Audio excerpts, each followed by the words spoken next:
Look at the political map of this continent right now, my beautiful people.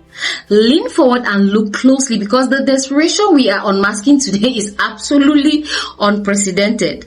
Welcome back to Power and Pulse, to our dedicated, unyielding global family, the ones who stand defiantly on the digital battlements every single day. Thank you for your fierce, continuous solidarity. To the fresh minds, fresh faces joining this broadcast for the very first time, welcome, welcome, welcome. We have an explosive today, revealing geopolitical briefs hitting our desk right now. The French President Emmanuel Macron has officially drawn up a new itinerary. He is setting his sight on an extensive diplomatic tour across East Africa and parts of the Northeast. According to official diplomatic briefs, Macron is scheduled to land in Kenya, Ethiopia, and Egypt, and as we speak, he is almost done in Kenya. Now, if you listen to the elegant press releases coming out of the Elysee Palace, they will tell you this trip is a visionary step forward. They claim France wants to move completely beyond its traditional historical footprint and establish what they call equal partnerships centered on youth entrepreneurship, academic education, and sustainable development. But tonight, we are stripping away that corporate language.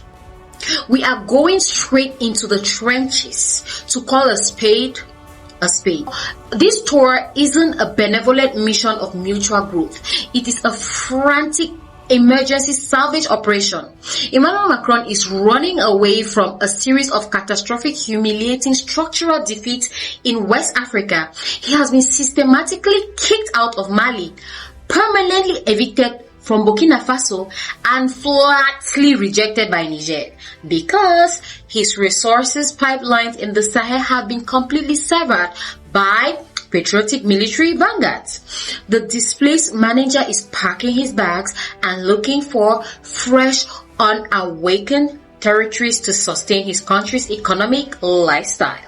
Let's apply some basic unapologetic logic to the official statements coming out of France right now, because the humor hidden inside their own vocabulary is absolutely unmatched.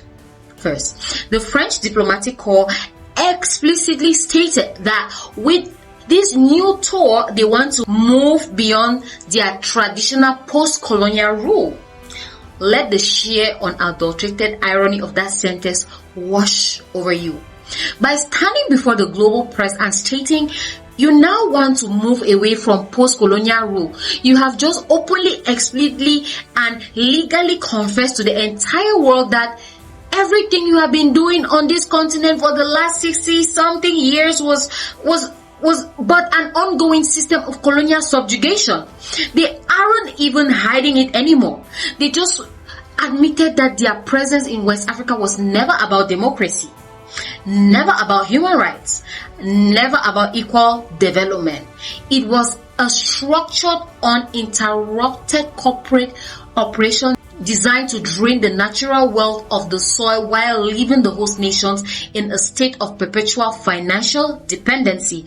But now that the lions of the Sahel have stood up, found their spine, and permanently revoked the access cards of the French military and corporate monopolies, Paris has suddenly experienced a miraculous late-night conversion. They've looked at the empty resource vaults and said, oh look, we have suddenly realized that colonialism is bad. Let's go to East Africa and try being nice instead. It is like a corporate fraudster who has spent his entire life running a massive pyramid scheme across the western side of a city, getting completely exposed, indicated, and chased out of town by the local neighborhood watch, who then drives over to the eastern side of the city, puts up a shiny new suit, and opens a benevolent youth development foundation. It's the exact same con artist, the exact same insatiable appetite for wealth, just packaged in a brand new color. Right? Why can't Emmanuel Macron and the state of France simply leave the African continent alone? Why is it a geopolitical, economic, and political impossibility for these European nations to stay within their own borders and fund its society using its own local resources? The answer is simple, bitter and entirely financial. And French state economy is structurally addicted to Africa. Let's be for real.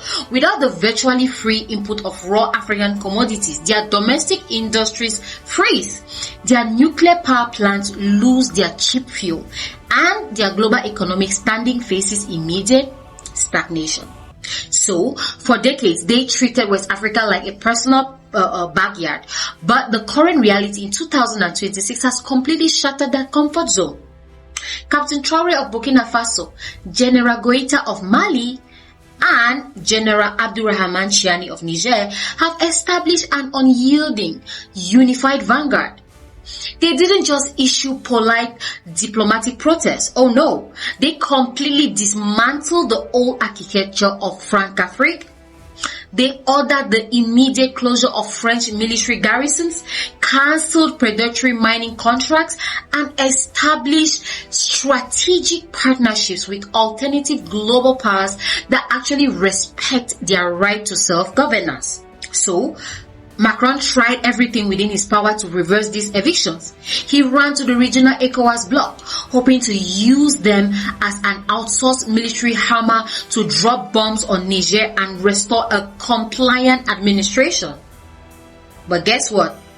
That failed, and it failed woefully. He used international banking system to freeze the assets of these landlocked nations, hoping to starve them into submission.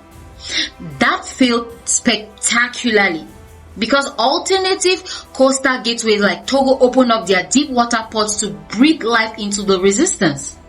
Now that he realizes that the Sahel is permanently, irreversibly gone, the manager is panicking. He can't go back to Bamako. He can't send orders to Ouagadougou. He can't exploit the uranium of Arlit. So he looked at the global map and notices that East Africa has vast untapped natural gas corridors, strategic maritime shipping lines along the Red Sea, and massive infrastructure projects that are ripe for European corporate penetration. The strategy has shifted from a heavy military occupation in West to a soft diplomatic infiltration in the East. This is where the warning bells must begin to ring at maximum volume across East Africa. Because while the Sahel has woken up completely, parts of East Africa are still highly vulnerable to the language of international cooperation. Macron not coming with tanks this time. He is coming with tech hubs. He is not coming with foreign legionnaires. He is coming with university scholarships and sustainable development loans. But make no mistake about it, a soft trap is still a trap.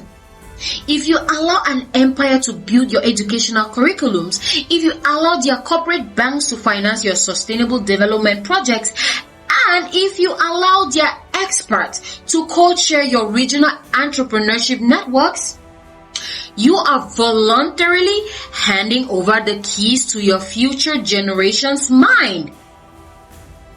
Did you get what I'm saying?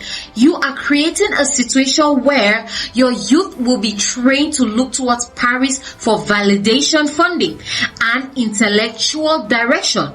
How can the leadership in Nairobi, Addis Ababa, and Cairo sit at a table with a leader who has spent the last 3 years actively trying to destabilize sister republics in West Africa? How can you discuss equal partnership with a government that supported savage economic sanctions against the ordinary citizens of Niger simply because those citizens wanted to manage their own local wealth? The historical lessons is written in absolute stone.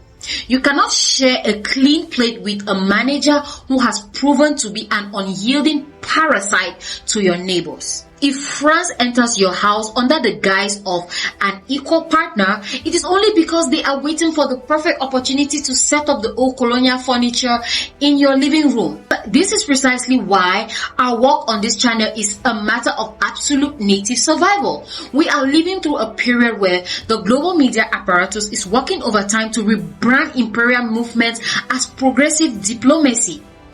The BBC, CNN, and European state channels will broadcast this East African tour as a historic new chapter in Euro-African relations. They will show slick footages of Macron shaking hands with local leaders, smiling with young tech founders, and signing environmental treaties.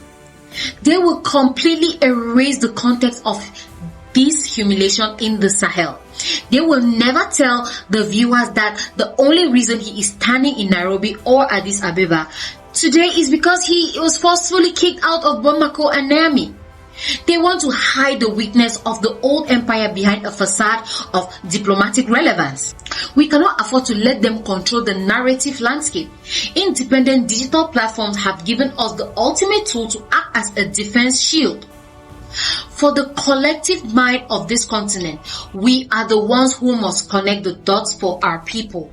We must show the youth in East Africa that the freedom currently being defended in West Africa must be matched by an equal level of vigilance on their side of the continent. True self-determination cannot be fragmented. It must be a continental reality. If one region closes the front door to exploitation, the other regions must ensure that the back door is permanently locked and barred. The historic shift occurring across the continent is entirely irreversible. The old days when a European head of state could simply fly into an African capital, deliver a penalistic lecture to local leaders, sign a few unbalanced resource deeds, and fly back to Europe without guaranteed wealth are coming to a permanent grinding halt. The pulse of the continent is rising, and it is beating with the clear rhythm of absolute native command. Emmanuel Macron can pack his bags, he can hire the best public relations firm in the world, and he can tour every single square inch of East Africa trying to reinvent his image. But he will quickly discover that the Sahel spirit is highly contagious. The youth of Kenya, the intellectuals of Ethiopia, and the citizens of Egypt are watching the bravery of Burkina Faso, Mali, and Niger. They are starting to ask the exact same uncomfortable questions. Why are we still paying dues to clubs that protect the interests of external masters? Why are we letting foreign entities co-chair our future? Thank you all so much for standing with us on this deep analysis today. Share this broadcast with every Pan-African group, every student movement, and every single person who needs to understand the true desperate mechanics of modern imperial diplomacy. Subscribe to Power and Pulse today. I am your host, Marie, and I will see you on the next one. Stay blessed.